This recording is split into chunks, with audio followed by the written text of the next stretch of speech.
Pour commencer, je voudrais vous proposer un petit jeu de visualisation mentale. Imaginons ensemble un animal, minuscule, à peine visible à l'œil nu.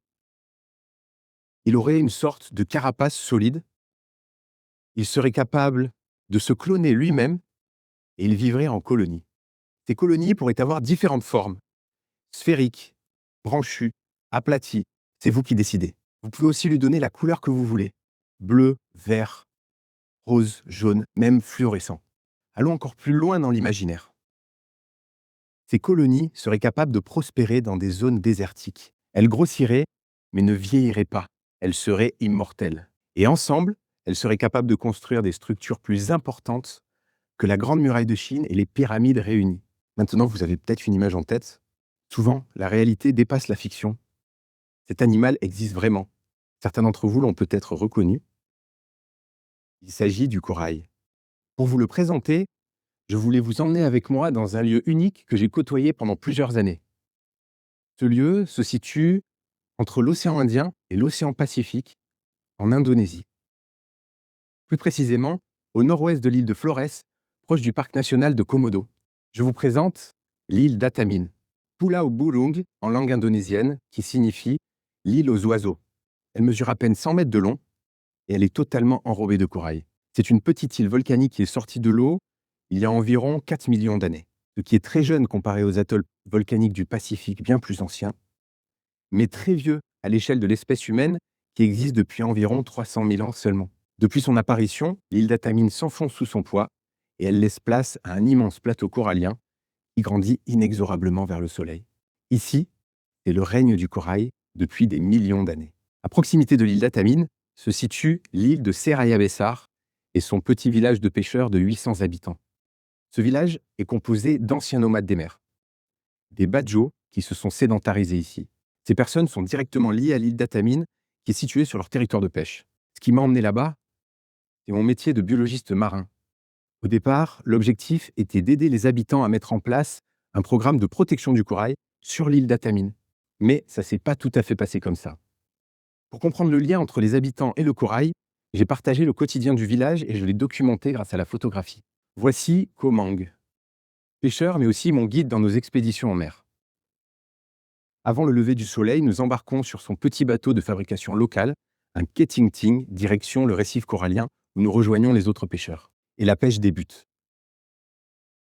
Grâce à Komang et aux dizaines de sorties en mer, ils m'ont peu à peu fait confiance, ils m'ont laissé m'approcher, les photographier et partager leurs réussites, mais aussi leurs échecs. C'est une communauté soudée qui dépend totalement du corail pour survivre, comme à peu près 500 millions d'êtres humains sur Terre. En questionnant les habitants, j'ai rencontré un ancien du village, Pak Nurang. Je lui ai demandé son âge, il m'a dit qu'il ne savait pas exactement, environ 85 ans. Il m'a raconté qu'il y a une cinquantaine d'années, les poissons abondaient autour d'Atamin. Ils partaient à la rame à une centaine de mètres du rivage et ils pouvaient prendre plus de 30 kilos de poissons en très peu de temps. Aujourd'hui, les prises sont plus rares. Il faut aller plus loin, en eau plus profonde et prendre plus de risques. Et pourquoi ? À cause de la dégradation de l'état du corail. Et cette dégradation n'est pas isolée, elle a lieu partout sur notre planète. La communauté scientifique internationale s'accorde à dire que nous entrons en ce moment dans un chaos sans précédent depuis l'apparition de la vie sur Terre. Et pour preuve, 50% des récifs coralliens ont déjà été détruits de façon irréversible. Et d'ici la fin du siècle, 90 à 99% pourraient être perdus. Pourtant, le corail primitif était déjà là il y a 500 millions d'années. Il a traversé les 5 grandes extinctions. Le corail qui enveloppe aujourd'hui Atamin est donc le fruit du chaos. Il a l'expérience de la vie que nous n'avons pas. Le corail a su s'adapter dans des déserts sous-marins pauvres en nourriture, grâce à un recyclage presque parfait. Une relation symbiotique avec des microalgues qui vivent à l'intérieur de lui par millions et l'alimentent. Le corail, en échange, offre à ces microalgues des nutriments et du CO2 pour sa photosynthèse.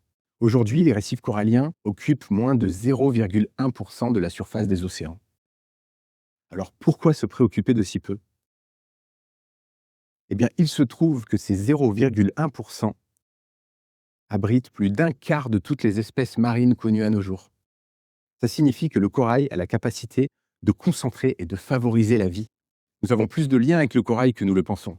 Nous partageons 70% de nos gènes avec lui. Et oui, le corail fait aussi partie de nous. Sur le récif d'Atamine, j'ai photographié un corail qui m'a interpellé. Un acropora. Il ressemble à un poumon humain. Cette ressemblance est fascinante et elle ne doit rien au hasard. Le rôle de nos poumons, c'est d'augmenter la surface de contact avec l'air pour capter l'oxygène et nous permettre de respirer. De la même façon pour le corail, c'est d'accéder à la lumière du soleil et à l'eau pour se nourrir.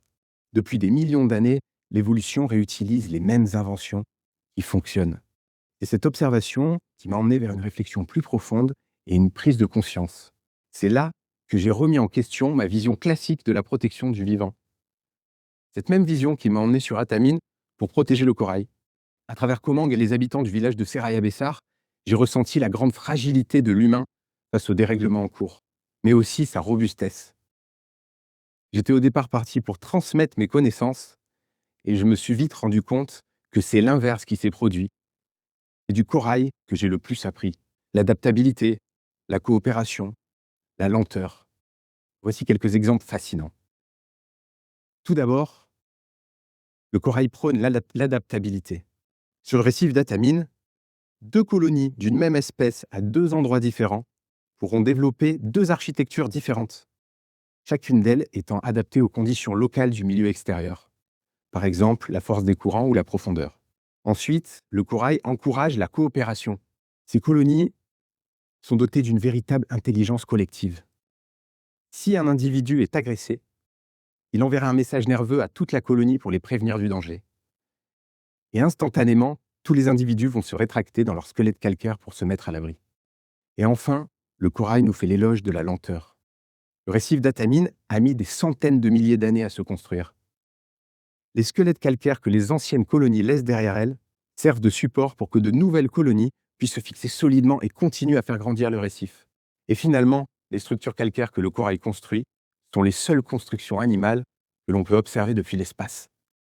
Alors non, le corail ne va pas nous sauver, mais il peut nous inspirer. Le corail d'Atamine nous appelle à l'humilité. Il est passé maître dans l'art de l'adaptation et nous rappelle la nécessité de s'ajuster à notre environnement et non l'inverse. Il nous apprend à ralentir, à ancrer les choses. Et il nous montre comment la coopération assure sa survie. Pour ce partage, je remercie profondément les habitants du village de Seraya Bessar. Ils m'ont ouvert les portes de la dépendance interespèce et ils m'ont offert une autre façon de penser notre relation au vivant.